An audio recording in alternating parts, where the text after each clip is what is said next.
warbaahinta Reuters ayaa si live u duubtay muuqaalka Benjamin Netanyahu ra'iisul wasaaraha Israa'iil isagoo ka hadlay arrimo badan.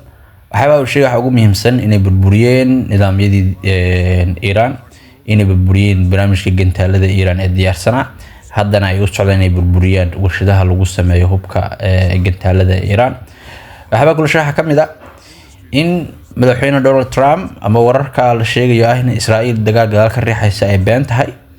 marka laga soo tago propagandadiisa iyo inuu guul sheegto dal kasta oo dagaal ku jira ayaa markastaba sheegta inuu guul ka gaaray dagaalka.